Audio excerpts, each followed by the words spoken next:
there's one thing that Asus is really good at, it's surprises. This right here is the Asus Zenbook Pro 14 Duo, which isn't anything new per se, but this generation gets a really awesome facelift, and thanks to new hardware and features, it's turning out to be quite the unique package.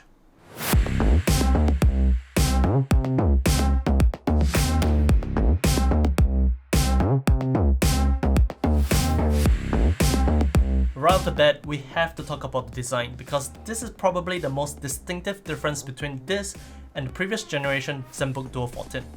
Now, instead of the standard Asus wording that you'll find on the typical Zenbook lid, this has now been replaced with a new minimalistic arrow-shaped logo. To be very honest, we aren't entirely sure why this change was made, but it's a definite welcome for sure. This new logo design looks much cleaner, minimalistic, but yet still exudes character. It looks really sweet and in our opinion, definitely much nicer compared to having the Asus text. The other prominent change is with regards to the dual display hinge assembly.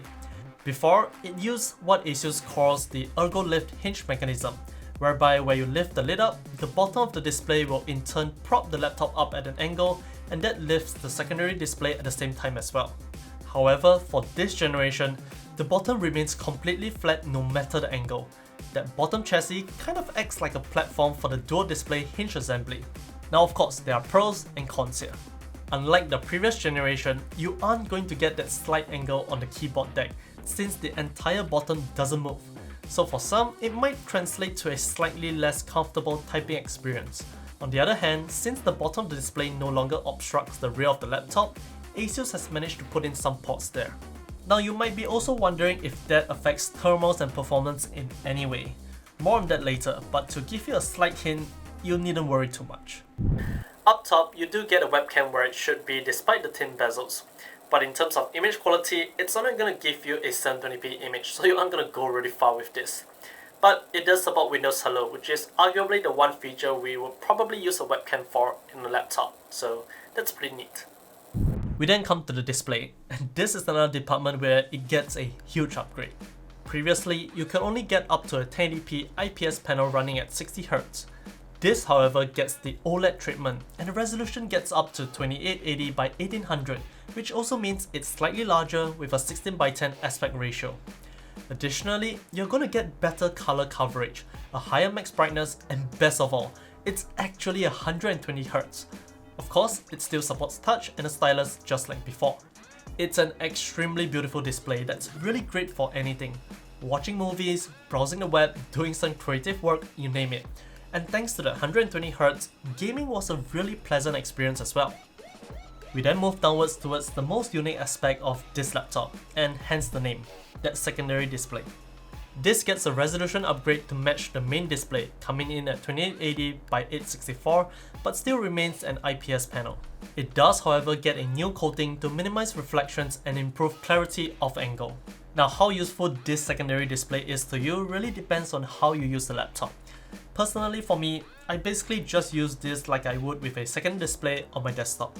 Any secondary information or application, I would simply put them on the ScreenPad Plus instead of the main display, such as Spotify or my folders and documents. It also proved pretty useful when I was navigating around Genshin Impact, finding materials, or having the interactive map on the other display. Saves you just a little bit of time from alt-tabbing.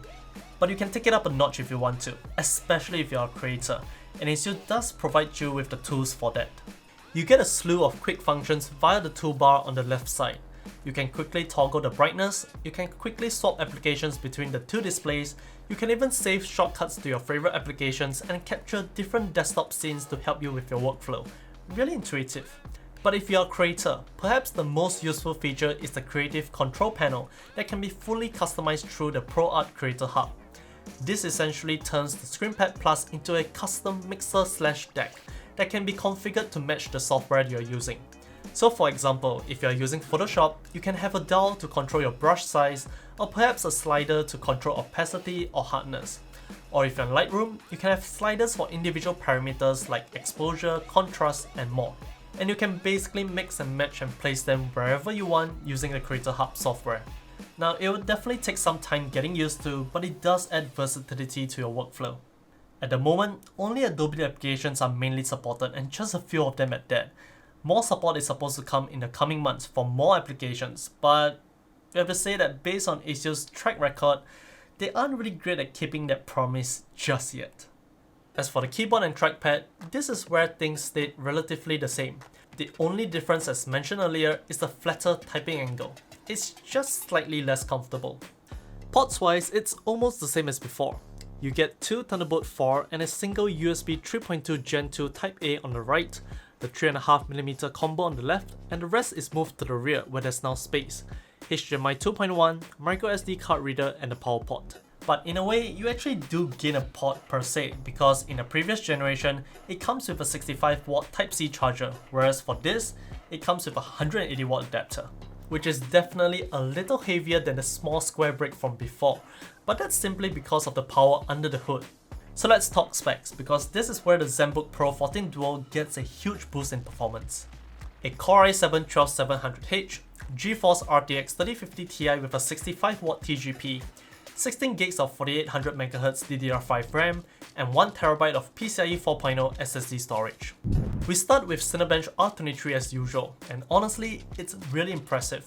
You can toggle between the different profiles through ProArt Creator Hub, but even on the standard profile, performance is great, easily scoring above 10,000 on multi-core.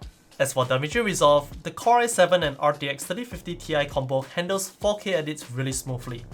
There weren't any major hiccups or frame drops while editing, and as for render timings, any of the profiles would net you basically real time. Goes without saying that we ran some of our favorite games as well, at both 1080p and a native resolution. At 1080p, you're gonna get a really fantastic experience in games like Valorant, and even something more graphically demanding like Apex Legends. This is where you can really appreciate the 120Hz. Not to mention, it's going to look really beautiful as well, especially with games like Genshin Impact thanks to the OLED.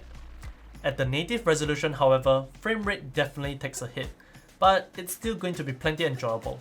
But what about thermals? We hark back to the major redesign of that hinge assembly.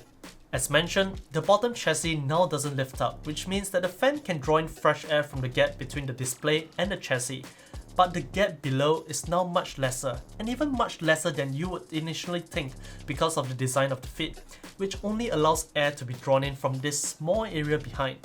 No worries however, thermals are still well under control. Using the standard profile, CPU temps hover around 80 degrees while GPU stays cool around 70 degrees. Turn that up to performance and CPU temps do rise up to the high 80s and low 90s, but with fan speed still well within reason. With all that said, we do however have one nitpick about the Zenbook Pro 14 Duo, and it's about the battery life. Battery life isn't that great. We could get about 6 hours or so on a full charge with moderate usage, but that's about it. Though not entirely surprising given the dual display with one of them being OLED no less, and additionally there's higher powered components as well. Even so, we still wish it could have been just a little bit better. Lastly, we got to talk about price, which unfortunately we do not have information about at the time of this recording. Regardless, given the use of Intel 12th Gen, DDR5 and having a dedicated GPU, this will definitely cost quite a little bit more compared to the previous generation. But overall, the Asus Zenbook Pro 14 Duo really is a unique laptop, just like before, but it's even more capable now thanks to new hardware and a vastly superior GPU compared to the old MX450. Honestly, if I didn't have a desktop, this very laptop would be a serious consideration for me. That's how much I quite like this laptop. It's pretty fantastic. If you have any questions, let us know in the comment section down below. If you'd like to, do check out the affiliate links in the description as well. If you do, thanks for the support. Don't forget to like this video, subscribe to us on YouTube, follow us on Facebook, Twitter, Instagram and TikTok. Till the next one. See ya!